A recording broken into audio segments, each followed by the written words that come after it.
Thank you all for joining us today evening for this program of Mahabharat. Allow me to just mute all of you so that we can start the discussion. So this is going to be Hindi and I'll try my best. So ये हिंदी में कार्यक्रम रहेगा and we'll try our best. Hindi English mix करके we'll do this. So let's begin with the discussion first. Let's open the session. उसके बाद we'll talk more about it. So let's start with the prayers first. ॐ अज्ञानतिमिरन्दस्य ज्ञानाञ्जनाशलाकया चक्षुरुन्मिलितं येन तस्मै श्रीगुरुवे नमः। नमो विष्णुपादाय कृष्णपृष्ठाय भूतले श्रीमते भक्तिवेदान्त स्वामिनिति नामिने। नमस्ते सरस्वते देवे गौरवाणी प्रचारिणे निर्विशेष शून्यवादी पाश्चात्देशतारिणे। जय श्री कृष्ण चैतन्य प्रभु नित्यानंद श्री अद्वैत गदाधर श्रीवासादि गौर। हरे कृष्णा कृष्णा कृष्णा हरे हरे, हरे राम राम राम हरे हरे। हरे कृष्णा। तो हम अभी आप सभी लोगों का स्वागत करते हैं। आज से हम नया प्रोग्राम शुरू कर रहे हैं जो महाभारत के ऊपर बेस्ड है। सो ये program I will try my best, ये हिंदी में करने का प्रयत्न करेंगे। So just for the sake of announcement करने के लिए हमने स्टार्टिंग की 2 स्लाइड्स को हिंदी में ट्रांसलेट करा था, but it was a great effort. But program में दिखाई हुई slides they will be in English, okay? So I hope that will be okay for all of you. So with that as a background, Mahabharata. So मेरे ख्याल से आप सभी लोगों ने महाभारत सीरियल जहां तक देखा होगा, इफ नॉट कंप्लीटली नहीं तो कुछ ना कुछ तो एपिसोड्स देखे होंगे। सो जब आज सुबह मैं इस टॉपिक के बारे में सोच रहा था तो मुझे अपने बचपन के दिन याद आ रहे थे। कैसे आई बिलीव हर रविवार को सुबह 10 बजे या 9 बजे ब्रेकफास्ट के टाइम पे महाभारत सीरियल आया करता था, और कैसे उस समय घर में सब कुछ बंद हो जाता था and everyone would come and sit in front of the TV because Mahabharat is coming and the great serial.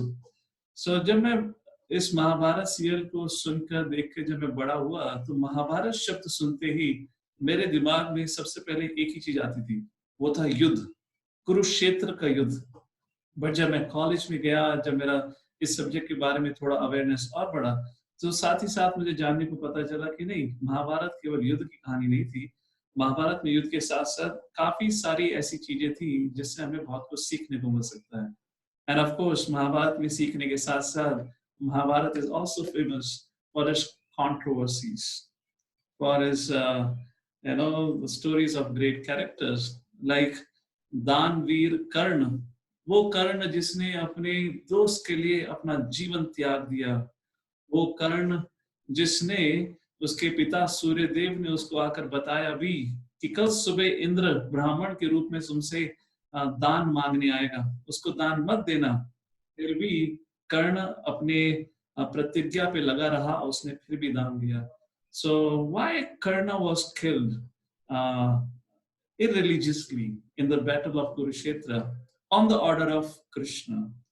Similarly, Yudhishthira Maharaj को लेकर we get to hear so many things. Yudhishthir Maharaj, why भगवान श्री कृष्ण क्यों चाहते थे कि युधिष्ठिर महाराज दुनिया के राजा बने? युधिष्ठिर महाराज ने कौन सा ऐसा काम अच्छा करा? अगर दुर्योधन ने युधिष्ठिर को गैम्बलिंग मैच के लिए बुलाया भी था तो क्या युधिष्ठिर मना नहीं कर सकता था? क्योंकि युधिष्ठिर के अंदर खुद कमजोरी थी, उसकी खुद इच्छा थी खेलने के लिए, तो उस वजह से वो सब कुछ हारा गया। जब वो हार गया तो वो कौरवों को क्यों ब्लेम कर सकता है? So like that you hear a lot different stories, and of course one of the most exciting characters is of Krishna, Krishna के बारे में भी लेकर बहुत लोग संदेह करते हैं कि क्यों भगवान ने पांडवों का साथ दिया। भगवान ने कहा था अर्जुन को और दुर्योधन को कि वो युद्ध नहीं लड़ेंगे, और फिर भी भगवान श्री कृष्ण ने 18 दिन युद्ध के समय हर दिन कुछ न कुछ लीला रची थी। यहाँ तक कि एक दिन अस्त्र उठा लिया था, अस्त्र मतलब चैरियट का व्हील उठा लिया था, to kill Bhishma, and Lord broke his own vow. How can Lord break his vow and ask us to follow the four regulated principles? You know, so there are a lot of interesting things. So we'll try to see जो भी हम discussion शुरू करने वाले हैं. So I have done this course, I have done this subject matter. Mahabharat को लेकर हमने अब से 2 साल पहले ये सब्जेक्ट मैटर कवर करा था. But last time when we did this subject matter, वो सब्जेक्ट मैटर में हमने थीम्स ऑफ महाभारत डिस्कस करी थी. थीम्स ऑफ महाभारत में हमने क्या चर्चा करा था? It was all about the important characters. Mahabharata में जो प्रमुख कैरेक्टर्स हैं, Gandhari, Kunti, of course Karna, Duryodhana and the Pandavas, lord Shri Krishna, Bhishma Pitamah, Vidura, so many. उनके जीवन शैली के बारे में, उनके जीवन से हम क्या सीख सकते हैं, उनकी गलतियों का कारण क्या था, and many many different things we have discussed. But इस बार हम थोड़ा और डिटेल्स में जाएंगे. इस बार हम महाभारत के पूरे 18 पर्व, जो ये 18 पर्व महाभारत के, वो 3 भागों में डिवाइड हैं. जो भी आपको स्क्रीन पे 5 पर्व नजर आ रहे हैं, आदि पर्व, सभा पर्व, वाना पर्व, विराट, उद्योग पर्व. ये पर्व, पर्व का मतलब आप चैप्टर कह लीजिए या canto, but they are very very huge. How huge they are, I will just tell you in a quick while. So ये जो 5 पर्व हैं, ये युद्ध से पहले की कहानी का वर्णन करते हैं. तो महाभारत में केवल पांडवास और कौरवों की कहानियों का वर्णन नहीं है. महाभारत के अंदर आपको कई कई लाखों साल पुराने पर्सनालिटीज की जीवन का वर्णन है. So it's not only history of Bharat 5000 years ago. उससे भी कई साल पुराने सदियों पहले की भी कहानियों का वर्णन है, बिकॉज दे आर इंटरकनेक्टेड. कई बार उनके इन कैरेक्टर्स के पिछले जीवन की कहानियों का भी वर्णन है. सो 5 जो पर्व हैं उस ये युद्ध से पहले के हैं. सो हम जब आज today's discussion will be more of introduction about Mahabharata as a whole, but अगले सैटरडे संडे से when will begin, will go parva by पर्व.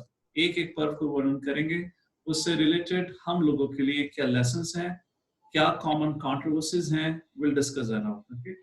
उसके बाद आता है दूसरा सेक्शन महाभारत का, जिसमें अनदर 5 पर्वस आर देयर, जिसमें डेडिकेटेड युद्ध के 18 दिनों का वर्णन है. भीष्म पर्व युद्ध के शुरू के 10 दिनों का वर्णन है. द्रोण पर्व अगले 5 दिनों के युद्ध का वर्णन है. कर्ण पर्व 16 और 17 दिन का, और शल्य पर्व 18 पर्व का 18 दिन के युद्ध का वर्णन है. And Sauptika Parva, you can say it is during the war or the post-war. Anyways, and then the last section of Mahabharata is what happened post-war. स्त्री पर्व, जहाँ पे वर्णन आता है कि कैसे लोगों ने, बचे हुए पांडवों और कौरवों ने, जो इतने भी लोग युद्ध में मारे गए थे, कैसे उनका अंतिम संस्कार करा.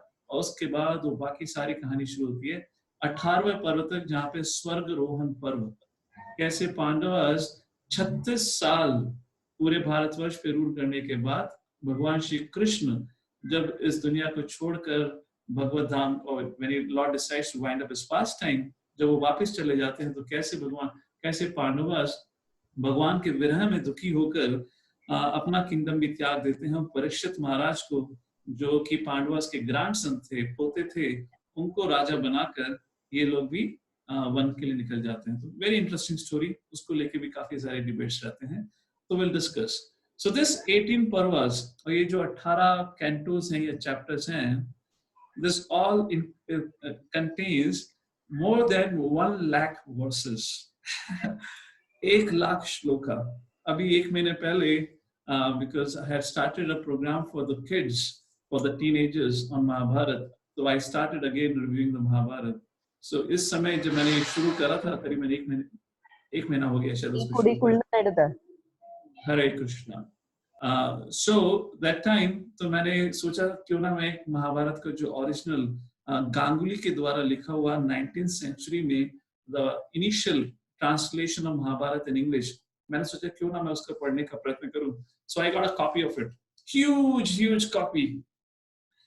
And then I did some calculation, 1,00,000 श्लोक हैं और उसके ऊपर उसका ट्रांसलेशन है, थोड़ा डिस्क्रिप्शन भी है। तो जब मैंने कैलकुलेट करा कि अगर मैं ये आज से पढ़ना शुरू करता हूँ, well, before I tell you how much time it will take for me to read, I'll tell you how much time it took Vyasdev to write. 1,00,000 श्लोक का, this is almost 4 times of Ramayan. Ramayan के अंदर 24,000 श्लोक हैं, श्रीमद् भागवतम के अंदर 18,000 श्लोक हैं, and Bhagavad Gita is the best, trust me, कोई कंपैरिजन ही नहीं है, क्योंकि सबसे छोटी किताब है। only 700 shlokas. So, the Mahabharat is the biggest। ये अगर देखी जाए दुनिया के सारे हिस्टोरिकल टेक्स्ट, एपिक्स और any literature for that reason आप कंपेयर करेंगे, यूरोप में 2 बहुत प्रमुख क्लासिक्स हैं जिनका नाम ओडेसी एंड एलियाड है। उनसे भी ये 4 या 5 गुना बड़ी किताब है। और व्यास देव को इसको गणेश जी के द्वारा लिखने के लिए 3 साल का समय लगा था। So 3 years it took for Vyas just to get it written. तो जब मैंने some text messages there. Hare Krishna. Okay, somebody is asking, this is for which age category? Nitya Swarupa, is this session not in Hindi? Yeah, session is in Hindi. मैं शायद हिंदी ही बोल रहा हूँ, इतनी English नहीं बोल रहा हूँ। And Dhruva is asking this question. Dhruva, this is for I would say 18 plus. This is for adults. बच्चों के लिए, जो kids के लिए है, they have a separate session which is going on. So this is not for the kids session, okay? I hope I have answered your questions यहाँ पर. So yes, this is in Hindi only. I'm trying my best to speak in Hindi only. What was I saying? Yeah, so Vyas Dev ji को करीबन 3 साल लगे थे। तो जब मैंने अपना समय कैलकुलेट करना शुरू करा, then at least if I study every day for half an hour to 1 hour, I came to a conclusion that it will take at least 5 years for me to study it. So I did very nicely. I studied for a week. After that, I like, oh, this is too long to study. So फिर मैंने उसमें से shortcut मार के जो important sections थे, then I started reading like that. So this is about Mahabharata जो व्यास देव जी ने इस धरती के लोगों के लिए लिखी थी. But I'm going to tell you something very important, interesting, हाँ. व्यास देव जी ने केवल यही महाभारत नहीं लिखी थी. व्यास देव जी ने इसके अलावा भी एक और महाभारत लिखी है. इनफैक्ट 3-4 महाभारत लिखी हैं. वो एक टोटल वर्सेस ऑफ महाभारत जो व्यास देव जी ने लिखे हैं, there are 60 लाख वर्सेस. और ये 60 लाख वर्सेस का क्या डिवीजन है? तो एक महाभारत की चर्चा स्वर्ग में हुई थी, इंद्रलोक में. तो जब इंद्रलोक में महाभारत की चर्चा हुई थी, उसमें 30 लाख श्लोक हैं, 30 लाख श्लोक. ओके. साथ ही साथ दूसरा महाभारत का चर्चा हुआ था पितृलोक में सीता देवाला के द्वारा, और उसमें करीबन 15 लाख श्लोक महाभारत के बोले गए थे. और तीसरा महाभारत का जो वर्णन हुआ था वो सुखदेव गोस्वामी जी के द्वारा गंधर्व लोक में हुआ था, जिसमें 14 लाख श्लोक. तो ये सब व्यास देव जी ने कंपाइल करा था. ओके. एंड धरती पे विल सी अहेड कि कब कहाँ की स्थिति में महाभारत का वर्णन हुआ था. तो उस समय 1 लाख श्लोक बोले गए थे. तो for people on planet earth we have 1 lakh shlokas, and good for us. Among that 1 lakh shlokas the centre of Mahabharata, जो की मैसेज है महाभारत का, वो भगवद गीता है, जिसमें सिर्फ 700 श्लोक हैं. और उन 700 श्लोक को पढ़ने और समझने में हमें पता है हमारी हालत कितनी खराब होती है. अगर आप लोगों ने प्रभुपाद की भगवद गीता पढ़ी है, verse, translation and purport, please tell me, truly if you agree with this और नॉट. मेनी टाइम्स लोगों का एक्सपीरियंस रहा है, प्रभुपाद भगवद गीता का श्लोक पढ़ते हैं, ट्रांसलेशन पढ़ते हैं, पर्पट पढ़ते हैं, जैसे ही दूसरे श्लोक पे जाते हैं तब तक भूल जाते कि पहला श्लोक क्या था. हाँ या ना? How many of you had that experience? Those who have read. Now imagine just to read 700 श्लोक, सिर्फ 700 श्लोक पढ़ने में हमें नानी याद आ जाती है लिटरली. तो ये 1 lakh shloka is impossible. It's too difficult. Mahabharat का जो एक रहस्य ज्ञान है वो भगवद गीता में दिया हुआ है. उसको 700 श्लोक समझने के लिए हमने अब से 2 साल पहले भगवद गीता पे क्लासेस शुरू कर दी, और उसमें मैंने डिसाइड करा था कि हर हफ्ते एक चैप्टर को फिनिश करूंगा. 1.5 साल हो गए, अभी भी 14 चैप्टर ही हुए हैं. And now thanks to corona virus अभी तो खैर बंद पड़ा हुआ है program. So that's the whole thing. सो इसलिए हम महाभारत की जो 18 पर्व हैं मैं हर चीज डिटेल्स में नहीं जाऊंगा, but yes will focus on the important things. और जब उस समय जिस चीज का वर्णन होगा, आपके लिए मन में जो प्रश्न होंगे, जो मेरी क्षमता के अनुसार मैं आपको उसका जवाब दे पाऊंगा, will do that. So what is this Mahabharata? ये महाभारत है क्या? महाभारत शब्द का मतलब क्या है? महाभारत, उसका मतलब है दिस इज ए हिस्ट्री है हमारे भारतवर्ष की, history of ancient India, history of whole world उसको कह सकते हैं। एंड जिसमें एक समय पे बहुत बड़ा युद्ध हुआ था, जहाँ पे दुनिया भर के सभी पूरे from all over the world सब लोग एवरीवन हैड असेंबल्ड। उस जगह का नाम है कुरुक्षेत्र, जो भी आज भी दिल्ली से शायद 250 किलोमीटर की दूरी पे आती है वो जगह, जहाँ पे बहुत बहुत भयानक युद्ध हुआ था 18 दिनों के लिए, जिसमें 60 करोड़, शिला प्रभुपाद फर्स्ट कैंटो भागवतम में परपट में लिखते हैं कि 60 करोड़ लोगों की मृत्यु हुई थी।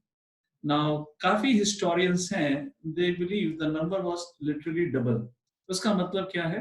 प्रभुपाद साफ साफ लिखते हैं कि 60 करोड़ लोग तो डॉक्यूमेंटेड हैं जिनकी मृत्यु हुई थी, पर उतने ही लोग लापता थे जिनका कभी पता ही नहीं चला। 18 दिन में इतने लोगों की मृत्यु होना was the biggest battle। Second world war में भी इतनी लोगों की मृत्यु नहीं हुई थी जितनी 18 दिन के महाभारत के युद्ध में। तो जैसे मैंने बताया कि महाभारत की कहानी केवल युद्ध से सीमित नहीं है, उसके अलावा भी बहुत सारे इसके अंदर सब्जेक्ट मैटर्स हैं जिसके ऊपर हम धीरे धीरे चर्चा करेंगे। तो प्रश्न बनता है कि महाभारत हम क्यों पढ़ें? What is the need for it? इतना बड़ा ग्रंथ, 1,00,000 shloka, why should we study it? तो सबसे पहले तो हम सब लोग का इट्स अवर ड्यूटी, हम सब लोगों के लिए बहुत महत्वपूर्ण है कि हमें अपनी हिस्ट्री, अपना इतिहास पता होना चाहिए। और केवल अपना इतिहास नहीं, अपनी इस दुनिया का इतिहास पता होना चाहिए, क्योंकि कहा जाता है इतिहास हमें सिखाता है कि हमें गलतियां क्यों नहीं करनी चाहिए। जो गलतियां इतिहास में हो चुकी हैं, उस गलतियों को हम ना दोहराएं, इसलिए इतिहास को पढ़ना बहुत आवश्यक है। सो केवल Mahabharata is not about that कि हमें गलतियां ना करें, बट महाभारत में बताया जाता है, even Vyasdev who compiled, even he writes, Vyasdev कहते हैं महाभारत के अंदर कोई ऐसा ज्ञान नहीं है जो आपको प्राप्त नहीं होगा। आपको डिप्लोमेसी सीखनी है, आपको वॉरफेयर का ज्ञान सीखना है, भगवान के प्रति भक्ति के बारे में सीखना है, तो भगवद गीता महाभारत में आती है। आपको शास्त्र, सदाचार, जीवन शैली, अलग अलग वर्णों के क्या नियम है, ब्राह्मणों का क्या नियम है, क्षत्रिय वैश्य शूद्र को अपना जीवन कैसे जीना चाहिए, उस सब का संपूर्ण ज्ञान महाभारत में नियम है। But we will not be going in everything, and of course most important वैदिक कल्चर का क्या महत्व था उसका भी वर्णन है। हमारा जो प्रमुख उद्देश्य है इस सब्जेक्ट मैटर के जरिए is to focus on understanding Bhagavad Gita, क्योंकि महाभारत के बीच में भीष्म पर्व में भगवद गीता का वर्णन आता है जिसमें 700 श्लोक हैं। सो उस भगवद गीता जिसमें फिलॉसफी का वर्णन है, प्रिंसिपल्स दिए हुए हैं कि जीवन कैसे जीना चाहिए, और महाभारत के अंदर examples, stories, real life stories mention है, जिन लोगों ने उन नियमों के द्वारा जीवन जिया और जिन लोगों ने उन फिलॉसफी के अनुसार या नियम के अनुसार जीवन नहीं जिया, तो क्या लोगों पे असर हुआ, क्या उसका फल मिला। So we will keep our focus on the 5 key subject matters. जो भगवद गीता के 5 प्रमुख सब्जेक्ट मैटर हैं, वो हमारा प्रमुख उद्देश्य रहेगा, और उसके अराउंड आने वाले जो भी अलग अलग सब्जेक्ट मैटर्स हैं, जैसे जैसे वर्णन होता रहेगा वैसे वैसे हम कवर करते रहेंगे। सो श्रीमद् भागवतम के पहले स्कंद में, फर्स्ट कैंटो में चर्चा आती है कि श्रीला व्यासदेव ने महाभारत क्यों लिखी। तो वहां पे बताया जाता है, श्रीला प्रभुपाद आल्सो राइट्स, महाभारत क्यों लिखी व्यासदेव ने, क्योंकि आने वाले कलयुग में, जो हम कलयुग के निवासी हैं, आज के युग के लोगों के अंदर क्षमता नहीं रहेगी फिलॉसफी को समझने के लिए।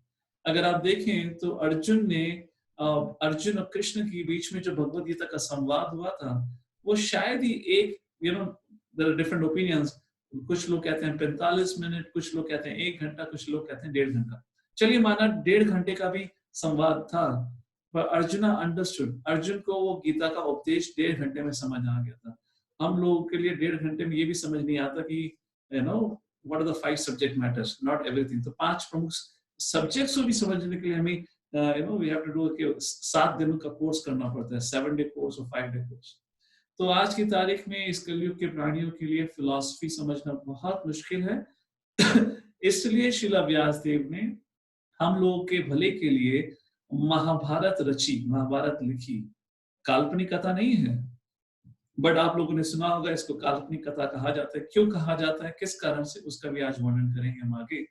तो हमारे भले के लिए, हमारे फायदे के लिए, ताकि हमें भगवत गीता का ज्ञान समझ आ सके, शिला व्यासदेव ने महाभारत की जो कहानी है उसको लिखा, ताकि हमें पता चल सके जो लोग धर्म का साथ देते हैं, जो लोग भगवान के द्वारा बनाए हुए नियमों का पालन करते हैं, उनकी क्या गति होती है, और जो लोग भगवान के खिलाफ और भगवान के नियमों को तोड़कर अपना जीवन जीते हैं, उनकी क्या गति होती है।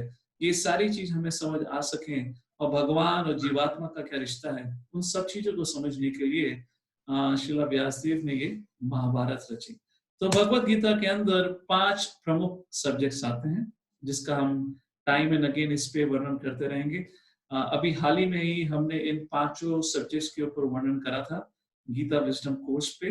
तो क्योंकि वो कोर्स इंग्लिश में था, तो काफी लोगों ने कहा था कि आप हिंदी में करिएगा, तो इसलिए हमने सोचा ये जो अगला सब्जेक्ट मैटर है हिंदी में करते हैं, because maximum people will be able to understand. So आप में से कितने लोगों ने ये कोर्स अटेंड करा है जो भी हमने करा था, या पहले आप अटेंड कर चुके हैं? इफ नॉट दिस, अगर आपने चौपाटी मंदिर में journey of self discovery course होता है, you know in our Pune his grace Radheshyam Prabhu का discover yourself course, they all are same only. आप में से कितने लोगों ने ये कोर्सेज करे हैं, या आप में से कितने लोगों ने ये नहीं करा है? कैन यू जस्ट, आप लोग ये रिप्लाई कर सकते हैं? तो आई मीन आप अपना समय ले सकते हैं, यू कैन रिप्लाई कि आपने ये करा है अटेंड कोर्स या नहीं करा है, you know. So Gita wisdom तो हमने हाल ही में करा था। जो लोग आपने अटेंड करा था, तो आपने ऑलरेडी अटेंड कर चुके हैं, या जिन्होंने नहीं करा है, you can just say so I will get to know about it, thank you. So ये हमारा सेंट्रल थीम रहेगा, और मेन फोकस रहेगा हमारा महाभारत की चर्चा का, बट साथ ही साथ we will be discussing other themes also. तो मैं आप लोगों को शुरुआत में पहले ही बता चुका हूँ, ये जो कोर्स है, हमने जो 2 साल पहले महाभारत कोर्स करा था, उससे काफी विभिन्न है, अलग तरीके से रहेगा। तो इसके अंदर हम हमारे भारतवर्ष की हिस्ट्री है उसका भी पूरा वर्णन करेंगे। 18 जो कैंटोज हैं, पर्वज हैं, उसका डिस्कशन करेंगे। साथ ही साथ वैदिक कल्चर और जो लाइफस्टाइल जो हमें सीखने को मिलेगी महाभारत की चर्चा करते समय, उसका भी वर्णन करेंगे, और उसका आज के जीवन शैली के संग भी कंपैरिजन करके ये जानने का प्रयत्न करेंगे कौन सा हमारे लिए अच्छा है, किसका पालन करना चाहिए। भगवत गीता के प्रिंसिपल्स, जो 5 सब्जेक्ट मैटर जो हमने आपको पिछले स्लाइड पे दिखाए थे, उसको कैसे और समझ सकते हैं, कैसे हम उस पर अपना फेथ बढ़ा सकते हैं through the stories of Mahabharata. और साथ ही साथ महाभारत में प्रमुख अन्य अन्य जो वेरी इंपॉर्टेंट कैरेक्टर्स हैं, जैसे जैसे उनकी स्टोरीज, उनका वर्णन अलग अलग कैंटोस में आता रहेगा, उस समय हम उस बीच में उन कैरेक्टर्स के बारे में वर्णन करते रहेंगे। साथ ही साथ कंट्रोवर्सी, महाभारत और कंट्रोवर्सी गो टुगेदर। सो अन्य प्रकार की कंट्रोवर्सीज हैं, उसका हम वर्णन करने का प्रयत्न करेंगे। अगर किसी कारणवश मैं किसी कंट्रोवर्सी को मिस करता हूं, तो आप लोग you can, of course I am pretty sure you will have many questions to ask. साथ ही साथ 18 पर्व जो हैं उसका भी समरी में देखेंगे। ये इसलिए मैं कर रहा हूं ताकि आप लोगों को एक स्टोरी लाइन का फ्लो पता रहे, क्योंकि कई बार जो सीरियल्स में दिखाया जाता है, मुझे हाल ही में दिखाए हुए सीरियल्स का तो पता नहीं, बड़ा कंफ्यूजन रहता है। फॉर एग्जाम्पल अगर आप देखें, इफ आई आस्क यू, अगर मैं आप लोगों से प्रश्न पूछता हूँ, I guess it's a good time to ask a question. अगर आप लोगों से प्रश्न पूछता हूँ कि महाभारत का who is the hero, who is the main character of Mahabharata, तो आपका क्या जवाब है?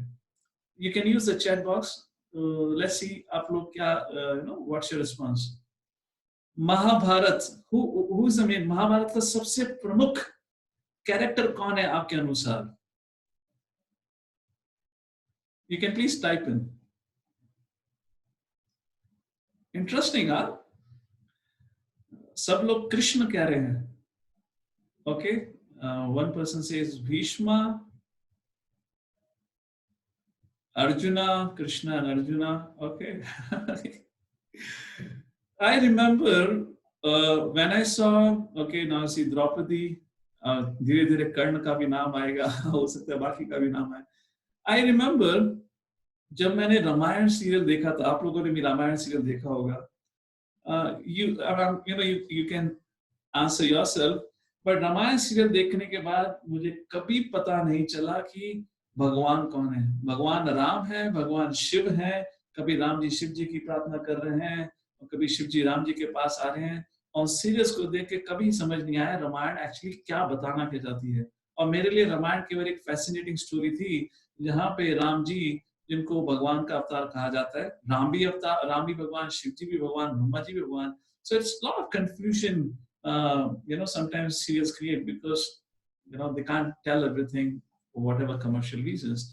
तो इसलिए हम अपने महाभारत के डिस्कशंस के जरिए इन 18 पर्व और स्टोरी लाइन का वर्णन करेंगे ताकि आपको पता रहे कब कहाँ पे कैसे हुआ, किस कारणवश से युधिष्ठिर महाराज ने डाइस गेम खेला, क्यों उनकी मजबूरी बनी, उनकी इच्छा नहीं थी, मजबूरी थी. क्यों कर्ण विवश होकर उसको इंद्र को अपना कवच कुंडल दान में देना पड़ा. कर्ण की इच्छा नहीं थी क्योंकि उसने प्रतिज्ञा ली थी. युधिष्ठिर की इच्छा नहीं थी डाइस गेम खेलने की क्योंकि युधिष्ठिर ने प्रतिज्ञा ली थी. वो जो चीजें आप लोगों को सीरियस में नहीं दिखाई जाती, सीरियस में केवल मोटा मोटा ऊपर का दिखाया जाता है. उस कारणवश लोग उस सीरियस को देखकर इन कैरेक्टर्स के बारे में अलग अलग यू नो शंकाएं और थ्योरी बना बैठते हैं. साथ ही में Mahabharata there is unlimited stories. तो मैं सब स्टोरीज का वर्णन नहीं करूंगा, but there too many stories जिनका महाभारत जैसे सीरियल्स में तो दिखाना नामुमकिन है. तो हमारे पे जितना समय रहेगा उस हिसाब से वर्णन करेंगे. एंड सबसे प्रमुख सब्जेक्ट रहेगा भगवान श्री कृष्ण का इस पूरी महाभारत में शुरुआत से लेकर अंत तक क्या रोल था और उनके उन रोल का भी हम वर्णन करेंगे. So with that as a little background, let look at the greatest writers. हमारे इस दुनिया में सबसे प्रमुख दो प्रमुख ऑथर्स रहे हैं. सबसे पहले उनका नाम आता है हमारे वाल्मीकि मुनि, जो नारद मुनि के शिष्य थे. और नारद मुनि और ब्रह्मा जी के आग्रह से उन्होंने, वाल्मीकि मुनि ने, जिनको पहले रत्नाकर के नाम से पुकारा जाता था, और नारद मुनि की कृपा से और हरिनाम की कृपा से रत्नाकर राम राम मरा मरा मरा का उच्चारण करते हुए राम राम करते हुए राम के भक्त बन जाते हैं. और ब्रह्मा जी उनसे प्रार्थना करते हैं कि आप रामायण का वर्णन करें. वाल्मीकि जी का आश्रम बिठूर आज भी कानपुर के पास 10 किलोमीटर बाहर कानपुर की बाउंड्री के बिठूर नाम का एक छोटा सा गांव आता है जहाँ पे वाल्मीकि का आश्रम आज भी है. तो उन्होंने 24,000 श्लोक रामायण के लिखे ब्रह्मा जी के आग्रह करने पे. उसके बाद दूसरे सबसे प्रमुख कवि या राइटर आते हैं, दैट इज श्रील व्यासदेव. वो इतने प्रमुख कि उनको भगवान का लिटररी इनकार्नेशन, मतलब भगवान का शक्ति अवतार माना जाता है. क्यों माना जाता है वो भी हम आपको थोड़ी देर में उसका चर्चा करेंगे. एंड श्रील व्यासदेव भी नारद मुनि के ही शिष्य थे. इंटरेस्टिंग. हाँ, दुनिया के सबसे बड़े ऑथर्स वाल्मीकि मुनि, व्यासदेव. वाल्मीकि मुनि त्रेता युग में, व्यासदेव द्वापर युग में. And Narad Muni is one same. Narad Muni is eternal living entity. he you know he's spiritual masters of all. तो दोनों उन्हीं के शिष्य थे. और यहाँ पे वाल्मीकि व्यासदेव जी नारद मुनि के कहने पे श्रीमद् भागवतम का यू नो लेखन करते हैं. तो श्रील व्यासदेव ने महाभारत की चर्चा करी और साथ ही साथ बहुत सारे ग्रंथों की चर्चा करी. अब एक और चीज देखेंगे, दोनों के अंदर दोनों के गुरु कॉमन है और दोनों ने एक ऐसा ग्रंथ लिखा जिसमें महान युद्ध का वर्णन है. रामायण के अंदर भगवान राम और रावण के युद्ध का वर्णन है और महाभारत के अंदर पांडवों और कौरवों के युद्ध का वर्णन है. कारण क्या है? क्योंकि भगवान श्री कृष्ण गीता में खुद ही कहते हैं, यदा यदा हि धर्मस्य ग्लानिर्भवति भारत. जब भी अधर्म बढ़ता है तो धर्म की स्थापना करने के लिए मैं आता हूँ. और भगवान गीता के 16वें अध्याय में कहते हैं राक्षसी प्रवृत्ति के और देव प्रवृत्ति के लोग हमेशा इस दुनिया में रहते हैं. क्योंकि ये दोनों लोग हमेशा इस दुनिया में रहते हैं और दोनों अपोजिट नेचर के हैं, तो उनमें हमेशा ही युद्ध बना रहता है. और जब भगवान आते हैं और धर्म की स्थापना करने का प्रयत्न होता है तो उस समय ये दोनों प्रवृत्ति के लोग आकर उनके अंदर महायुद्ध होता है, जिसके कारण जो धर्म की जो पालन करते हैं, जो भगवान के नियमों का पालन करते हैं, वो विजय होते हैं और धर्म की स्थापना होती है।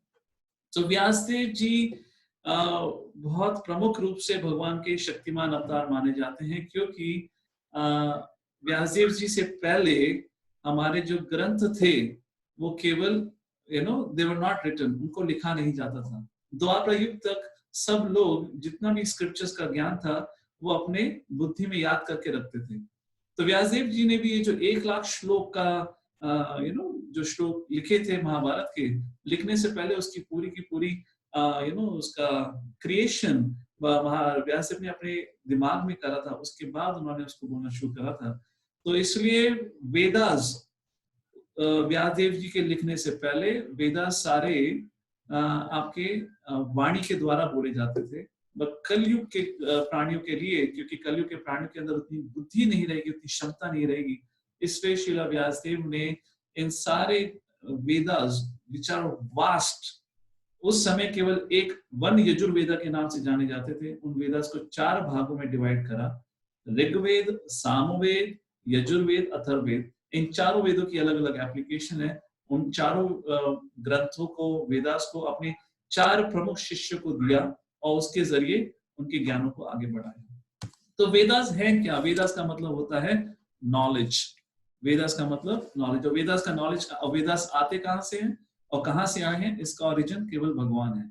श्रील प्रभुपाद एक बहुत ही खूबसूरत एग्जांपल से बताते हैं कि वेदास का महत्व क्या है, वो what is the importance of Vedas. An example देते हैं, you see this universe, how many of you can find yourself in this universe? Can anyone find yourself in this universe? I guess you cannot even look at the size of the earth. इस ब्रह्मांड में ये जो दुनिया, धरती जिसमें हम रहते हैं, अर्थ is very very small, insignificant. उस धरती में रहने वाले हम एक कॉन्टिनेंट में, भारत, इंडिया में रहते हैं, उसमें हम महाराष्ट्र में, अभी तो आप ऑनलाइन है तो मुझे नहीं पता आप लोग कहाँ से ऑनलाइन अटेंड कर रहे हैं, बट मैं पुणे में हूँ, तो पुणे एक छोटी सी जगह में एनवीसीसी टेम्पल में बैठा हुआ आप लोगों के सामने चर्चा कर रहा हूँ। What is our size? Insignificant. We are so small, and this small creature wants to understand the creator of the universe. जिसने इस ब्रह्मांड का निर्माण करा है, ये एक छोटा सा जीव अपनी क्षमता से उस ब्रह्मांड के निर्माणकारी का रहस्य खोजना चाहता है। क्या ये कभी पॉसिबल है? And that's how Srila Prabhupada talks about it. And Srila Prabhupada says, किसी भी ज्ञान को प्राप्त करने के 2 तरीके होते हैं। एक होता है अपने रिसर्च के द्वारा ज्ञान को प्राप्त करना, इंडक्टिव नॉलेज कहते हैं, जिसमें हम अपनी क्षमता के अनुसार, बल के अनुसार ज्ञान प्राप्त करना चाहते हैं।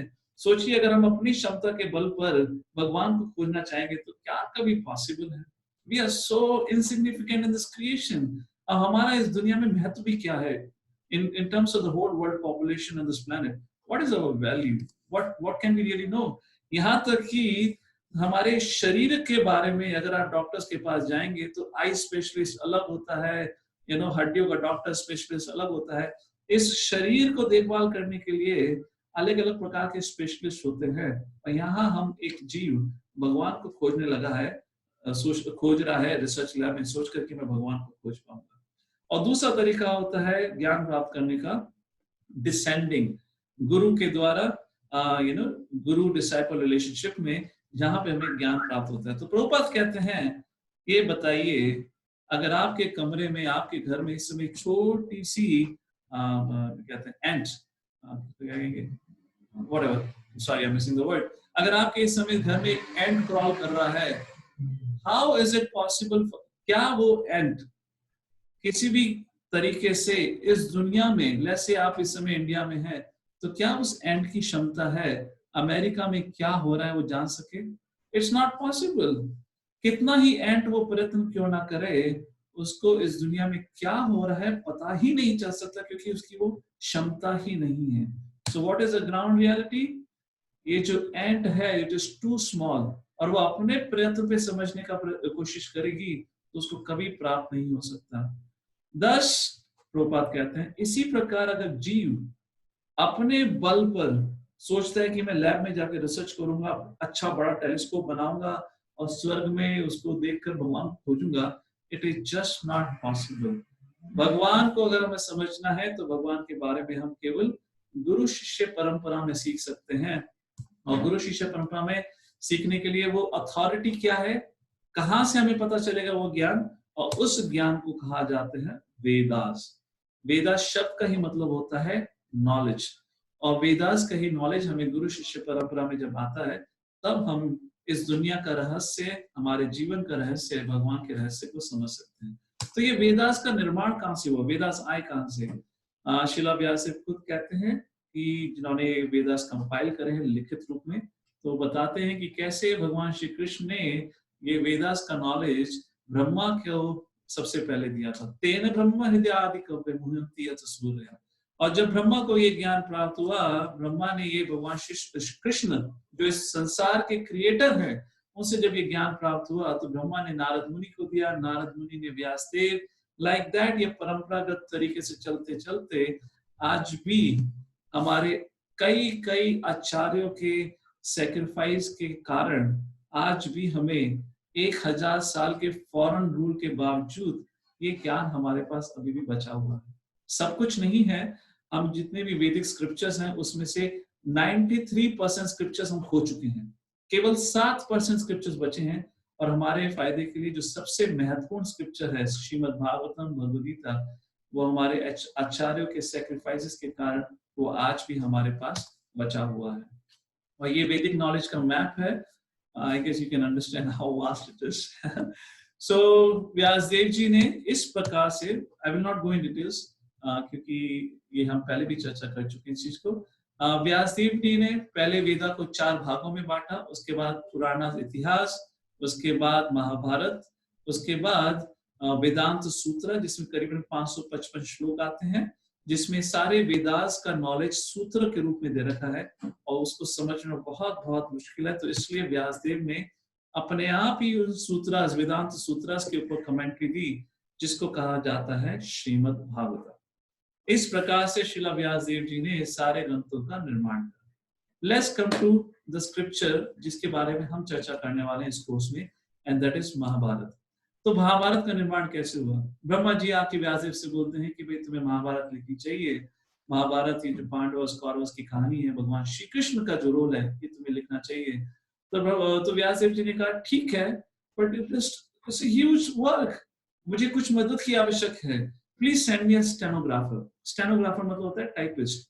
सो ब्रह्मा जी ने कहा वेल द बेस्ट पर्सन जो आपको इस ग्रंथ में लिखने में मदद कर सकता है वो हमारे गणेश जी, वेरी इंटेलिजेंट। तो व्यासदेव जी ने कहा ठीक है, मैं गणेश जी से जाके बात करता हूँ। व्यासदेव जी गणेश जी के पास गए और गणेश जी से बोला कि ऐसे ऐसे आप इस ग्रंथ को लिखने में मेरी मदद करिए, मैं डिक्टेट करूंगा और आप लिखिएगा।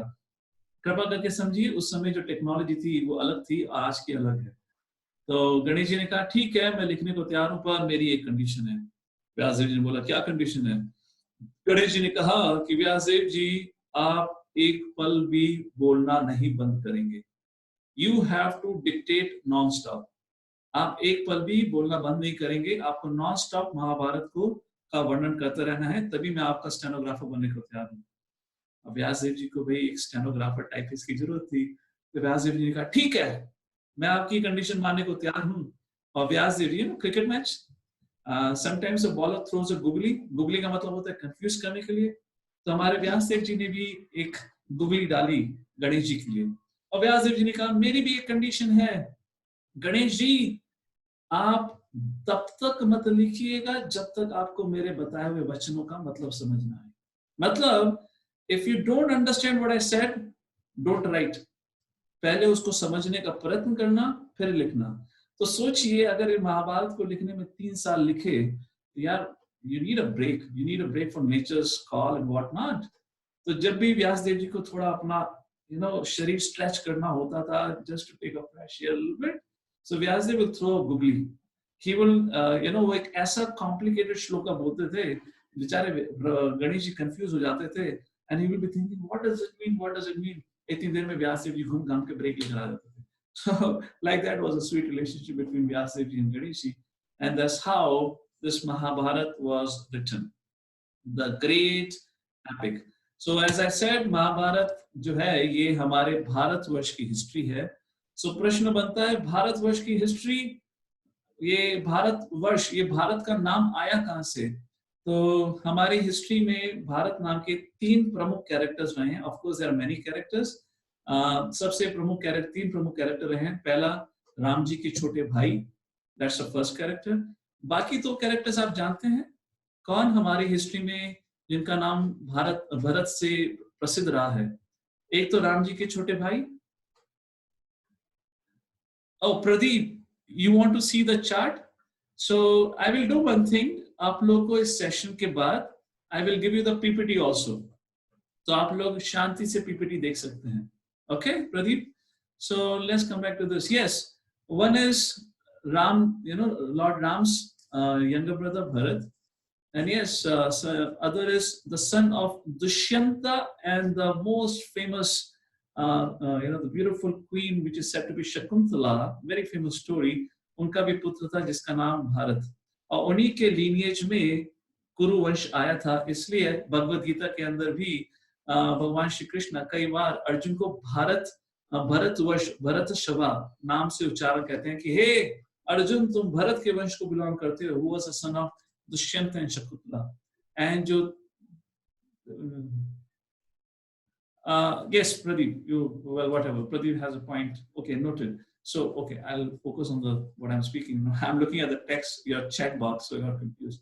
And तीसरे जो प्रसिद्ध भरत नाम से रहे हैं वो है भगवान ऋषभ देव के सबसे वरिष्ठ पुत्र भरत। उनके नाम पर इस दुनिया का नाम, इस प्लैनेट अर्थ का नाम भारतवर्ष पड़ा। उससे पहले कोई और नाम था। And this is my homework question for all of you. Please find out Bharatvarsh कहलाने से पहले इस दुनिया का नाम क्या था, क्योंकि ऋषभ देव के पुत्र भरत, उनके ऊपर इसका नाम भारतवर्ष पड़ा क्योंकि उन्होंने इतना खूबसूरत रूल करा। He was such a famous king कि इस दुनिया को भारतवर्ष के नाम से कहना शुरू कर दिया। तो पर इस दुनिया का नाम उससे पहले भी तो कुछ होगा। What was the name of this land? मैं इस लैंड का मतलब केवल इस इंडिया की बात नहीं कर रहा हूँ, इस पूरे प्लैनेट अर्थ की, उसके भी मैं अभी चर्चा आपसे थोड़ी देर में करने वाला हूँ।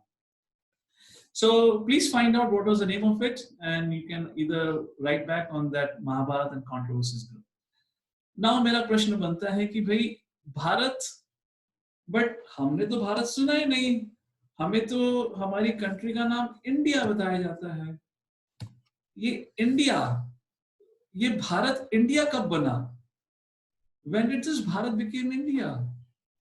And the name, ये जो नाम इंडिया है, this was given to this country. Let me put it this way. जब कलयुग की शुरुआत हुई, let's put it this way, in fact, जब कुरुक्षेत्र का युद्ध खत्म हुआ था तो दुनिया भर के सारे क्षत्रिय मारे जा चुके थे, बहुत ही कुछ क्षत्रिय बचे थे।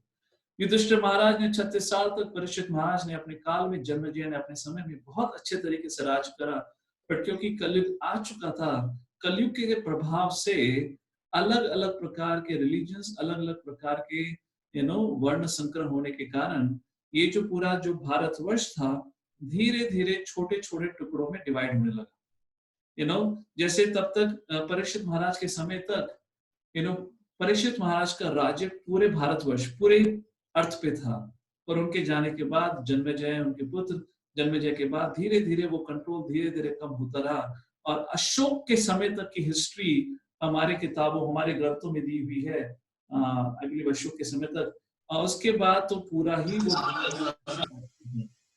तो इसलिए अलग अलग, इसलिए कलयुग में आकर ये अलग अलग देशों का निर्माण हुआ, छोटे छोटे, जैसे कि आप देख सकते हैं अंग्रेजों के राज से पहले भी अगर देखा जाए, लेट्स से यूएसएसआर, 1990 तक Uzbekistan, Croatia, many countries, Kyrgyzstan, ये सब रशिया का पार्ट था, पर 1990 में उसका डिसइंटीग्रेशन होने के कारण उस यूएसएसआर से करीबन 1 डजन कंट्रीज निकली।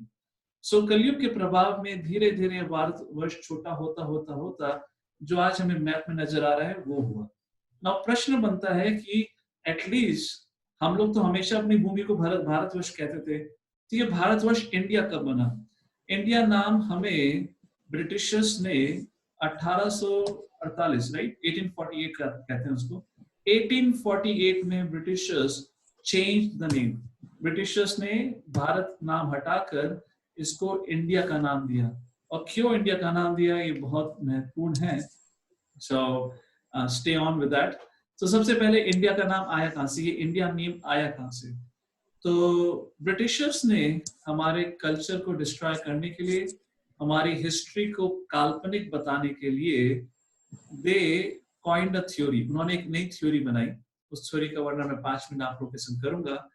और उन्होंने ये एक इंडस वैली सिविलाइजेशन का वर्णन करा। इंडस वैली सिविलाइजेशन एग्जिस्ट करती थी, पर उस इंडस वैली सिविलाइजेशन का वर्णन कहीं शास्त्रों में नहीं आता है। वो हमारी भारतीय संस्कृति थी, वैदिक संस्कृति थी। पर उन लोगों ने इंडस वैली सिविलाइजेशन का, इंडस वैली सिविलाइजेशन का मतलब क्या है? आप लोगों को ये पिक्चर नजर आ रही है, मैप।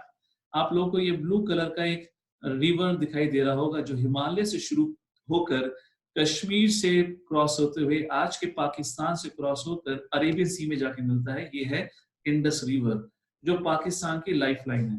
पाकिस्तान इस रिवर पे सबसे ज्यादा निर्भर करता है अपने पानी के लिए। सो जब ब्रिटिशर्स यहाँ पर आए, ये पूरा का पूरा एक ही लैंड था। तो उन लोगों ने कहा कि इस इंडस रिवर के उस पार रहने वाले लोग, उनको इंडस वैली सिविलाइजेशन के नाम से नाम पुकारा। और उस इंडस रिवर के उस पार रहने वाले, उस समय तक मुसलमानों का, अरब्स का सबसे ज्यादा राज था। तो उन्होंने कहा दिस इज अनदर सिविलाइजेशन। और इंडस रिवर के इस पार रहने वाले लोग, इनको कहा इंडस वैली सिविलाइजेशन। और वो इंडस वैली सिविलाइजेशन अब से 3500 से लेके 5000 साल पहले तक थी। 5000 साल पहले तो कोई मनुष्य नहीं था ब्रिटिशर्स के अनुसार। I will tell you the reason right now. And इस प्रकार से ये जो इंडस वैली सिविलाइजेशन है 1.5 या 2000 सालों तक रही थी।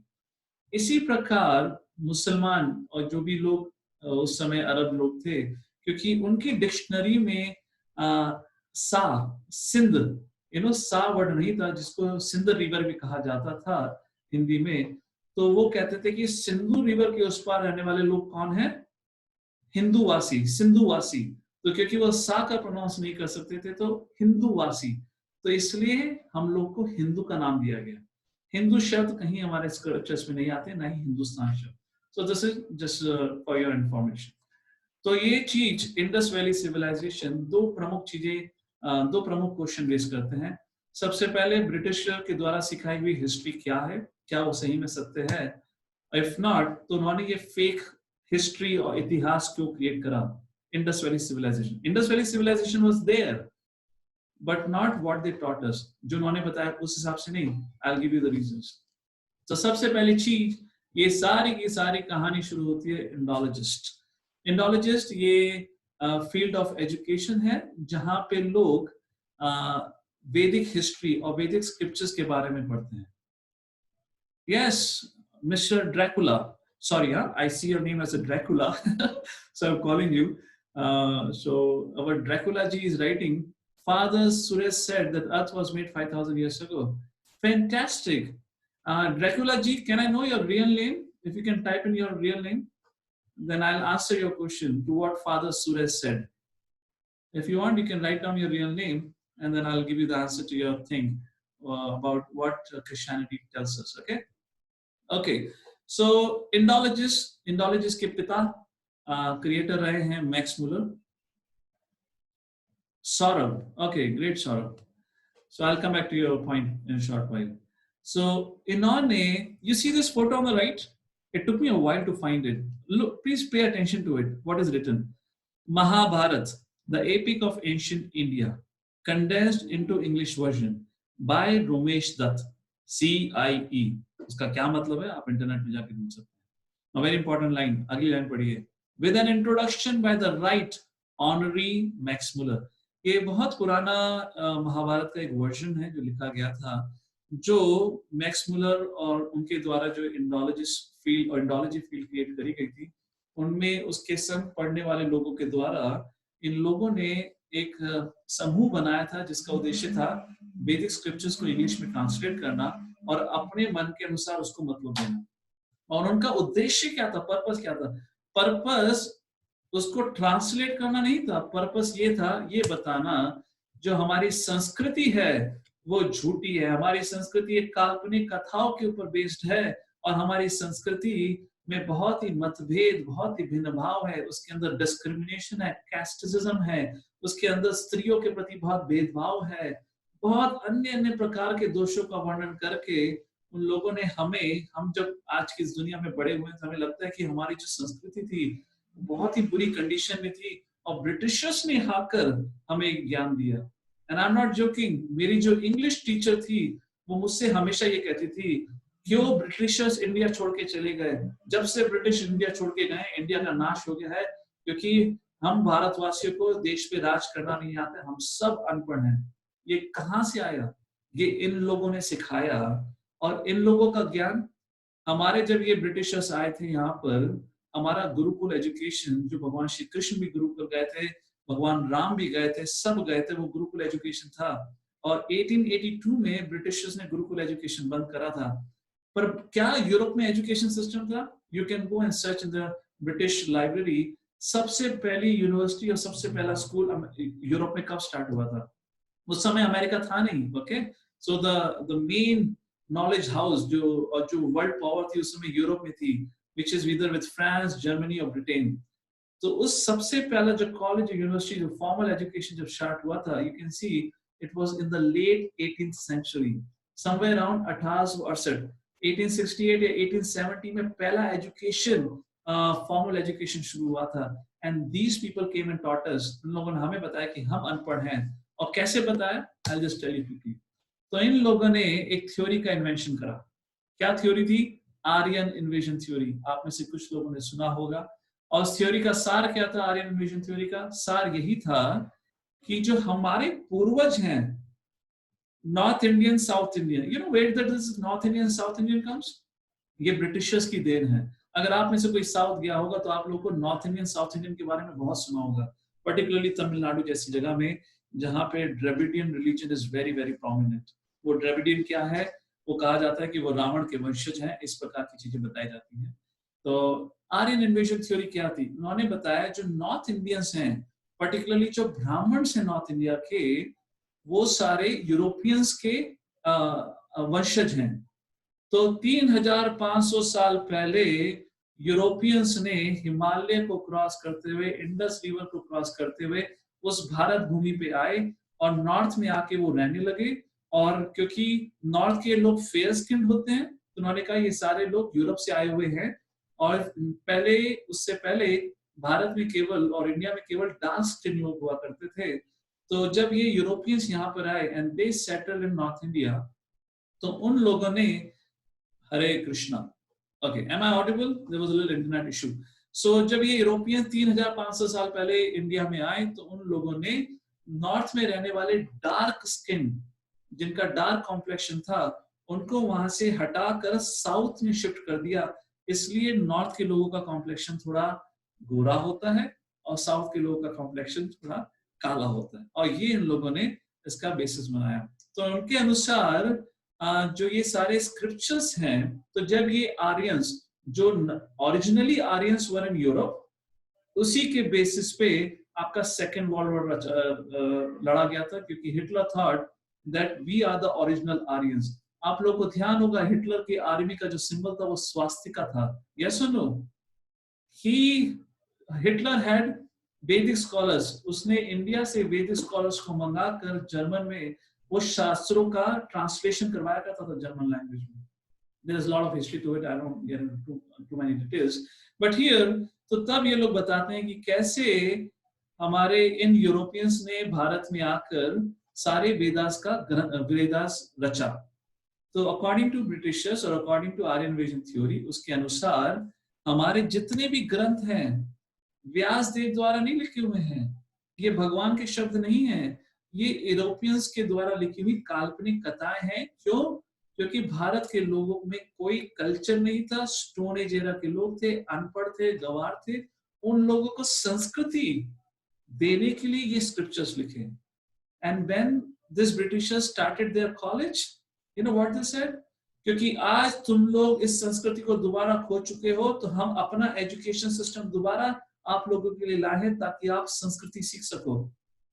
उसी चीज को बढ़ाने के लिए इन लोगों ने क्या कहते हैं, सती सती प्रथा के बारे में इतना कुछ लिखा, जहाँ की उसका सत्य कुछ और था।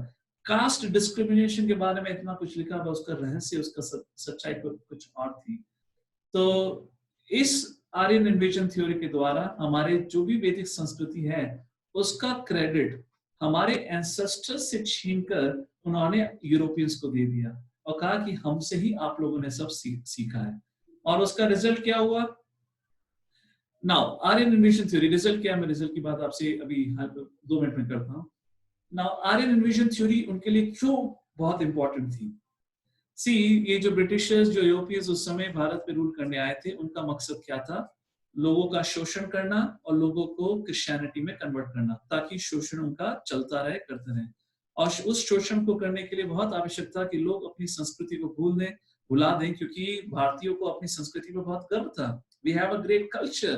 तो संस्कृति को भुला सकें, इसलिए उनकी संस्कृति को अपना सकें, उनके धर्म को अपना सकें, धर्म परिवर्तन हो सके, इसलिए जितने उस समय स्कूल्स और कॉलेजेस थे वो सारे क्रिश्चियन मिशनरीज के द्वारा चलाया जाता था।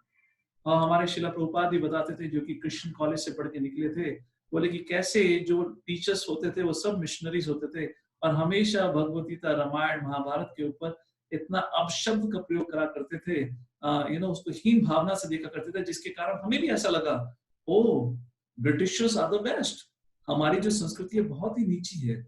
और वो आज तक वो कल्चर चला आया है। अगर जब तक कोई चीज यूरोप और अमेरिका में सर्टिफाइड नहीं होती, हम लोग उसको एक्सेप्ट नहीं करते।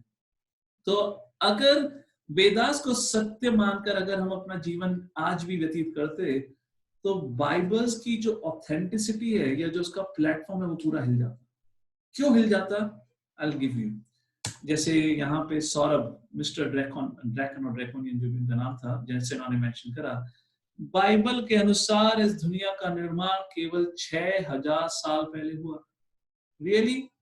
उसका कोई एविडेंस नहीं है। आर्कियोलॉजिकल एविडेंसेस के अनुसार एटलीस्ट प्लैनेट अर्थ पे ह्यूमन रिमेन्स कम से कम 13 बिलियन साल पुराने आर्कियोलॉजिकल एविडेंसेस के अनुसार पाए जा चुके हैं। और बाइबल के अनुसार इस दुनिया का निर्माण, इस पूरे संसार का, इस पूरे यूनिवर्स का निर्माण 6000 साल पहले हुआ। हमारे शास्त्र क्या कहते हैं? 155 trillion years ago. Brahma ji अपने 91 साल में है इस समय, और एग्जैक्ट तरीके से उनका डेट और उनका ईयर मेंशन है। I just see the time is 6:30 here. अगर आप लोग की मुझे परमिशन है, I will need 10 more minutes to conclude for today's topic. So if I have your permission, I will go ahead. अगर आप लोग को लगता है कि नहीं, हम लोग का अदर एंगेजमेंट्स है, then I'll pause here. मैं सिर्फ इस सब्जेक्ट मैटर के बारे में बात करके I'll finish it. अगर आप लोग रुक सकते हैं 10 मिनट और, then I will go ahead. Thank you. So looks like I have blessings of all of you. You all are fine to tolerate me. Okay. So अगर this is the first evidence we talked about. उसका कोई evidence नहीं है, but वैदिक scriptures के evidences मैं भी आपको हाल ही में देने वाला हूँ। दूसरी बहुत प्रसिद्ध कहानी, I'm not going to quote too many things from Bible or from Quran, but एक दो एग्जांपल आप लोग को दे रहा हूँ। हमें बताया जाता है कि बाइबल, कुरान ही केवल सत्य है, Jesus Christ is the only son of God. एक बार प्रभुपाद से किसी ने प्रश्न पूछा जीसस क्राइस्ट के बारे में, एंड प्रभुपाद ने कहा, देखिए मुझे कोई संदेह नहीं है कि जीसस क्राइस्ट भगवान के पुत्र हैं, बट मुझे परेशानी इस बात पे है कि ये कहना कि जीसस क्राइस्ट के अलावा कोई और भगवान का पुत्र नहीं हो सकता, ये तो बहुत ही भगवान को नीचे दिखाने वाली बात है। आपका कहने का मतलब है कि lord has only one son, Jesus Christ, और वही हमारे लिए, हमारे कल्याण के लिए बना था, उनको भेजा था। क्या मतलब है इसका? एंड अगर देखा जाए तो क्रिश्चियनिटी में कहा जाता है Jesus is your saviour, Islam में कहा जाता है prophet Mohammed is the only saviour. So let's take a look little bit, क्या सच्चाई है? Now Islam, Christianity, they all come from the same father religion, that is Abrahamic religion. Okay, so you understand they all go together only, they're not too much different.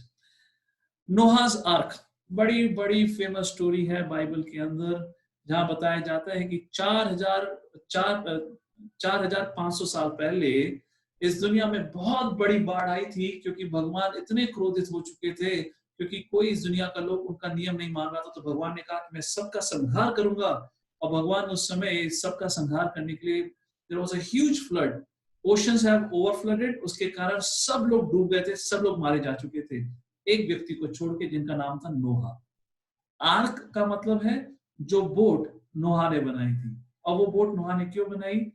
उस बाढ़ के आने से पहले भगवान, जो क्रिश्चियनिटी में जो भी भगवान कहते हैं, नाम तो पता नहीं भगवान का, समटाइम्स दे से Christ is the name of the God, so let's say Christ.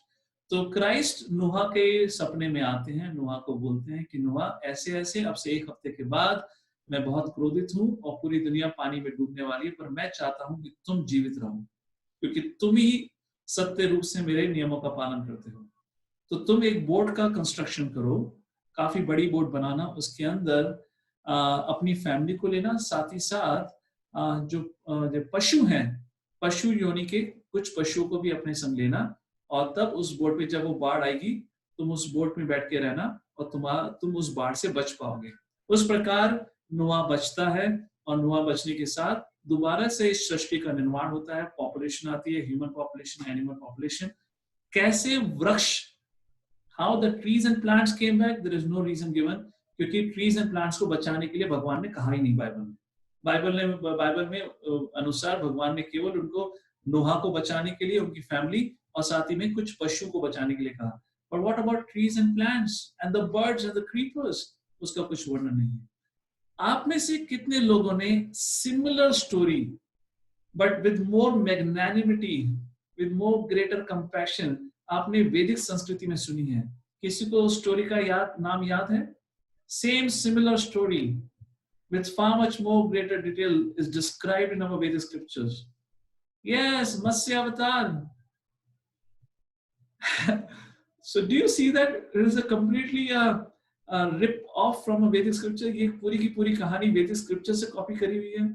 And a very interesting thing, ये कहानी किसके बीच की है? शांतनु महाराज की है, जो एक राज ऋषि थे, और मत्स्य अवतार ने उनको क्या कहा था आकर? उनको ये नहीं कहा था कि आप बोट का निर्माण करो। मत्स्य अवतार इज अ फिश इनकार्नेशन। भगवान ने कहा था कि मैं तुम्हारे लिए बोट बेचूंगा। At least the lord's compassion is showed. मैं तुम्हारे लिए बोट बेचूंगा, बहुत बड़ी शिप होगी, उस शिप के अंदर आप सभी पशु, सभी पक्षी और सभी वृक्ष के जितनी भी योनियों, जितनी भी स्पीशीज को कलेक्ट कर सकते हो, उसको लेकर इस शिप में बैठना, और उस प्रकार जब इस संसार का ध्वंस होगा, जब दोबारा निर्माण होगा, तो तब इस संसार को निर्माण करने में तुम मेरी ऐसी मदद करना। Yes or no? So yeah, Shantanu Maharaj and Matsya Avatar. So you can see, whatever is being taken, they have taken from scriptures and उसको तोड़ मरोड़ के हमें सिखाया गया है। उनका उद्देश्य सिर्फ यही था कि वो भारतीयों पे राज कर सकें, शोषण कर सकें, और हमें हमारी संस्कृति से हमारा विश्वास तोड़ सकें, क्योंकि जैसे ही हमारी संस्कृति से हमारा विश्वास टूटेगा, हम उनके जीवन भर स्लेव बन के रहेंगे, क्योंकि हमें लगेगा कितना महान है ये यूरोपियन, कितना महान है American, how great is this Christian culture and whatever different religions, all respects to them. हमारा धर्म, हमारी संस्कृति किसी के प्रति मतभेद करना नहीं सिखाता, बट जब सत्य की स्थापना करनी है तो कम से कम हमें डिस्क्रिमिनेट तो करना पड़ेगा कि क्या सही है क्या गलत है। उस उद्देश्य से मैंने आपको ये कुछ क्रिश्चियनिटी के बारे में कुछ रहस्य बताए और कुछ तथ्यों पे बात करी। तो क्या हमारी civilisation, let's put it this way, क्या हमारे पास कोई ऐसे एविडेंस हैं जो ये प्रमाण देते हो कि वैदिक संस्कृति 3500 साल पहले भी थी? इज अ वैलिड क्वेश्चन, क्योंकि हमें बताया जाता है कि वैदिक संस्कृति, महाभारत, रामायण, सारे के सारे ग्रंथ 3500 साल पहले लिखे गए थे। And every student in universities जहाँ पे religious studies सिखाई जाती हैं, particularly in West, इंडिया में तो religious studies बैन करी हुई है, कॉलेजेस में होती ही नहीं है, तो वहाँ पे सब बताया जाता है कि ये सारे शास्त्र 3500 साल पहले लिखे गए थे, वो भी यूरोपियंस द्वारा, जो इंडिया में आके सेटल हुए थे। मेरा प्रश्न ये है, क्या हमारे पे कुछ ऐसे एविडेंस हैं जो इसका खेद करते हैं या खंडन करते हैं? तो मैं आपको ऐसे 6 एविडेंस देने वाला हूँ। सबसे पहला evidence, description of river Saraswati. Mahabharata के अंदर भी आप सरस्वती का वर्णन कई बार सुनेंगे, और वेदास के अंदर सरस्वती तो बहुत बार, क्योंकि सरस्वती, गंगा, जमुना, कावेरी ये बहुत पवित्र नदियां मानी जाती हैं, और उसका जो उगमन, आई बिलीव द ओरिजिन जो है इस धरती का नहीं है, वो हेवनली प्लैनेट्स का है। और गंगा तो वैसे भी यहाँ की नहीं है, वो भगवान के चरणों से त्रिविक्रम की कहानी आती है अलग से। तो सरस्वती, गंगा जमुना तो आज भी है, सरस्वती लुप्त हो चुकी है। तो कहा जाता है कि भाई सरस्वती तो है नहीं, बट हमारे शास्त्र में उसका तो बहुत लेखक है, तो इसलिए आज लोग कहते हैं क्योंकि देखो सरस्वती तो है नहीं, इसलिए ये सारी काल्पनिक कथाएं हैं। अगर स्क्रिप्चर में सरस्वती लिखी है तो उसका तो होना तो चाहिए, पर भाई गंगा जमुना तो है, हस्तिनापुर तो है, वाराणसी तो है, कुरुक्षेत्र तो है, वृंदावन तो है, मथुरा तो है, और उन चीजों के लोग वर्णन नहीं करना चाहते। But let me give you an evidence. According to archaeological survey of the northern portion of India, through satellite images and archaeological survey के द्वारा, scientists have found out the river bed of Saraswati, and they have found out कि there was a river bed जो अब सूख चुका है, और उसकी एज उन्होंने खोजी है कि वो 4000 साल पहले वो नदी सूख चुकी थी। और जो वो रिवर बेड बताया गया है, नदी का जो रास्ता बताया गया, वो एग्जैक्टली हमारे स्क्रिप्चर्स में बताया हुआ वर्णन के साथ मैच करता है। और नदी कब सूखी थी? 4000 साल पहले। तो मेरा प्रश्न आपसे ये बनता है, अगर ये वैदिक शास्त्र 3500 साल पहले लिखे गए थे, जब सरस्वती रिवर थी ही नहीं, तो बार बार सरस्वती का उल्लेख करने की क्या आवश्यकता थी? यस और नो? जब 500 साल के बाद यहाँ पे यूरोपियंस आए, उनको तो कुछ पता ही नहीं सरस्वती के बारे में, क्योंकि वो भारत के तो थे नहीं। दैट्स व्हाट दे से ना, आर्यन इन्वेजन थ्योरी, यूरोप से आए, उन्होंने सरस्वती के बारे में तो सुना ही नहीं होगा। 500 साल से अधिक पूर्व सरस्वती रिवर सूख चुकी है, तो उन्होंने क्यों बार बार सरस्वती का उल्लेख करा? पहला सब्जेक्ट। दूसरा, इंडस वैली सिविलाइजेशन के बारे में बार बार हमें सिखाया जाता है हमारे स्कूल्स में, हिस्ट्री बुक्स में, और कहा जाता है ये 3500 से लेकर 5000 साल पहले तक की कहते हैं ये सिविलाइजेशन थी। बट आर्कियोलॉजिकल एविडेंसेस के अनुसार they have found evidences, Indus valley civilisation जहां पे बताई जाती है, वहां पे उनको रिमेन्स मिले हैं of civilisation more older than 6000 years. 6000 साल से भी पुरानी सिविलाइजेशन को उनको एविडेंसेस मिले हैं, बट उसकी बात ही नहीं करना चाहते। जैसे राम अयोध्या मंदिर में राम जी का कभी मंदिर था, उसकी बात ही नहीं करना चाहते। और आज भी अगर राम जी के मंदिर का एविडेंस मिल चुका है तो उसको क्या क्या कहा जाता है? नहीं नहीं नहीं, गवर्नमेंट ने डाला है ताकि लोगों के बीच में मतभेद हो सके। So you see this historical narrative कैसे डिस्टॉर्ट करा गया है, दैट्स द होल आइडिया। ये सारे एविडेंसेस अवेलेबल हैं, बट स्टिल इस एविडेंस के बारे में चर्चा नहीं होती। अगर हुई तो वेदास अगर सही हैं तो आर्यन इन्वेजन थ्योरी गलत है। आर्यन इन्वेजन थ्योरी गलत है तो सब लोग अब्राहमिक रिलीजन के ऊपर प्रश्न उठाने लगेंगे, क्या वो सही में सत्य है? क्या बाइबल के अंदर बताया हुआ चीज कि 6000 साल पहले दुनिया का निर्माण हुआ था सही है? नहीं सही है, is wrong. The whole political ecosystem of this world would collapse. Third evidence, अगर ये सारे शास्त्र यूरोपियंस के द्वारा लिखे थे, तो उन लोगों ने कहीं ना कहीं कभी तो यूरोप के बारे में वर्णन करना चाहिए था। आप अलग अलग Mathura, Vrindavan, Varanasi, so many places you hear, आपको इन सब के बारे में शास्त्रों के अंदर पढ़ने को मिलेगा। कहीं पे भी आपको इटली, पेरिस, स्विट्जरलैंड एक बार भी सुनने को नहीं मिलता। ये लोग तो वहीं से आए हैं ना, तो अगर इन लोगों ने शास्त्र लिखे थे तो एक बार तो रेफरेंस देना था, not even once. And this is the third question that I'm raising for it. And the fourth, यहाँ तक कि समर्ज्ड द्वारका के एविडेंसेस मिल चुके हैं। आप लोगों ने ये सारी वीडियोस देखी होंगी online through marine engineering and archaeological सर्वे। द्वारका के समुद्र तट पर साइंटिस्ट लोगों ने ऑलरेडी फाउंड आउट करा है कि वहां पे एक सबमर्ज्ड सिटी है। जैसे कि महाभारत में भी इसका वर्णन आता है, श्रीमद् भागवत में वर्णन आता है कि कैसे भगवान श्री कृष्ण के एक हफ्ते के बाद जैसे ही भगवान श्री कृष्ण यहाँ से चले गए, एक हफ्ते के अंदर ही पूरी की पूरी द्वारका सिटी समुद्र के अंदर बह गई थी, क्योंकि that was the lord's desire. And the fifth point, अगर ये काल्पनिक कथाएं हैं, जिसका मतलब भारत भी, भरत, 3 प्रकार के जो भरत हमने वर्णन करा, तो वो भी काल्पनिक कैरेक्टर्स थे। तो ये बताइए 1848 से पहले तक 3000 सालों तक इस धरती को भारतवर्ष कहा गया। क्या लोग मूर्ख थे, या जो वो यूरोपियन आए हुए वो भी इतने मूर्ख थे जिन्होंने इस धरती का, इस लैंड का नाम और इस कंट्री का नाम फिक्टिशियस कैरेक्टर पर रखा? क्या वो उस समय इंडिया नहीं कह सकते थे? Are you seeing the point? और इस सब चीजों को तोड़ने के लिए इन लोगों ने इसलिए भारत का नाम इंडिया से करा, क्योंकि इंडिया शब्द का मतलब क्या है? कुछ मतलब नहीं है। इंडिया शब्द का मतलब है Indus valley civilisation. Indus valley civilisation का मतलब क्या है? वही सेम चीजें जो आर्यन इन्वेजन थ्योरी है वो सब बताती है। So we have become an intellectual slave, and इसलिए हम लोग को अपनी संस्कृति, अपने टेक्स्ट, अपनी हिस्ट्री पे विश्वास नहीं है। उसको काल्पनिक मानकर हम उसको नजरअंदाज कर देते हैं। छठा प्रश्न और एविडेंस, संस्कृत सब मानते हैं is the mother of all language. Does anyone know the word man, उसका ओरिजिन क्या है? What is the origin of the word man? I'm just giving one example. I can give you hundreds of examples of English word जिसका origin Sanskrit में आता है. Does anyone know the man? What is the origin of word man? Anushi writes Manu. Yes, Swayambhuva Manu, the first Manu. Manu, Swayambhuva Manu. Got it? And Swayambhuva Manu से आने वाले जो वंशज थे उनको मनुष्य कहा जाता था। आप लोगों ने सुना होगा, राइट? मनुष्य हिंदी और संस्कृत में वर्ड है, और उस मनुष्य शब्द से शब्द आया है man. Sanskrit is the mother of all languages. Just one example.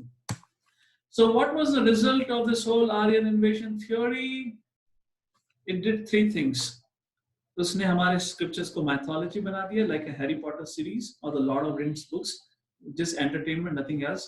You know, mind your own business. दूसरा atheism, भगवान का अस्तित्व मिटा दिया, भगवान है ही नहीं, एथिज्म एस्टैब्लिश कर दिया। प्लस हमें हमारे आइडेंटिटी क्राइसिस दे दिया, हम है कौन हमें पता नहीं, या तो तुम क्रिश्चियनिटी एक्सेप्ट करो या इस्लाम एक्सेप्ट करो, otherwise you are nothing, because you have no history, you have no religion, you have no culture only. और इसलिए because of all this thing we have become an intellectual slave of the Britishers और whatever you want to call it. इसलिए हम लोगों को इन सब चीजों पे संदेह रहता है। सो इसके बाद जो चीज है मैं उसका वर्णन नहीं करूंगा, आप लोग चाहें तो इसका ऑलरेडी हम रिकॉर्डिंग दूसरे सेशन में है, वो आप सुन सकते हैं, क्योंकि इज ऑलरेडी 6:45, आप लोग को बहुत लेट हो रहा होगा, तो मैं आप लोग को ज्यादा समय तक नहीं रोकूंगा। पर ये चीज अगर आप जानना चाहते हैं, so I will request Pranjal Prabhu to share the recording. ये जो सब चीजें मैं आपको आगे दिखाने वाला हूँ स्लाइड्स, इसका मैंने डिटेल्स में वर्णन करा है दूसरे सेशन में। I guess Gita wisdom session में भी इसका वर्णन हुआ था। क्या वेदा सही में माइथोलॉजी है, उसके हम एविडेंसेस आपको यहाँ दे रहे हैं संक्षेप में। केवल अभी मैं हेडिंग पढ़ने वाला हूँ, मैं डिटेल्स में नहीं जाऊंगा, क्योंकि मैं महाभारत के बारे में एक प्रमुख बात कहकर आज के इस सेशन को विराम देना चाहता हूँ। अगर कहा जाता है कि हमारे स्क्रिप्चर सही में माइथोलॉजी हैं, और जैसे मैक्स मुलर ने कहा था कि जो व्यास देव थे, ही वाज अ कैवमैन, वो तो जंगल में रहने वाला प्राणी था। अगर सही में वो जंगल में रहने वाले एक आदिवासी थे, तो क्या वो आदिवासी संस्कृत जैसी कॉम्प्लिकेटेड लैंग्वेज का निर्माण कर सकते थे, जिसकी ग्रामर को सीखने के लिए 12 साल लगता है? इंग्लिश की तुच्छ ग्रामर को सीखने के लिए 6 महीने नहीं लगता। Divisions of time, there is a great details of the time which even the modern science को समझ नहीं आता है। श्रीमद् भागवतम के 3rd कैंटो पढ़िए, आपको डिविजन्स ऑफ टाइम समझ आएंगे। अगेन श्रीमद् भागवतम के 3rd कैंटो में कैसे जीवात्मा जब after the act of cohabitation, जब वो जीव माँ की कोख में आता है, तो पहले दिन से लेकर 9 महीने तक एक एक दिन का डिटेल डिस्क्रिप्शन दे रखा है। अगर आप में से कोई डॉक्टर है, you can send me a message, I will share a scripture जिसका ट्रांसलेशन हो चुका है, वो आप पढ़िएगा, उसमें पूरा इस सब्जेक्ट मैटर का डिटेल में डिस्क्रिप्शन दे रखा है। श्रीमद् भागवतम में केवल समरी में बता रखा है, बिकॉज श्रीमद् भागवतम का उद्देश्य ये नहीं है, पर इसकी जो साइंस है उसके लिए एक what is the name of the scripture, something based on गर्भ के नाम से स्क्रिप्चर आता है, उसमें सब कुछ डिटेल्स में दे रखा है, उसका इंग्लिश में ट्रांसलेशन हो चुका है। I can share with you अगर आप पढ़ना चाहेंगे, but only for doctors. Life species 8.4 million species हमारे शास्त्र में बताया गया है। टुडे साइंटिस्ट एग्री कि 7 लाख स्पीशीज कम से कम इस दुनिया में है। डाइवर्स नॉलेज, म्यूजिक का इतना बढ़िया ज्ञान, medicine, Ayurveda, art, politics, architecture, इतने खूबसूरत मंदिर, महल, वॉरफेयर का ज्ञान, astronomy and what not, universities के साइजेस, उनके डिस्टेंसेस, ये सब पता है। आप में से काफी लोग एस्ट्रोलॉजिस्ट के पास गए होंगे। 50-70 साल पहले 1950 में टेलीस्कोप बनके उनको पता चला था, पर इन सब की नॉलेज हमें ऑलरेडी शास्त्र में है।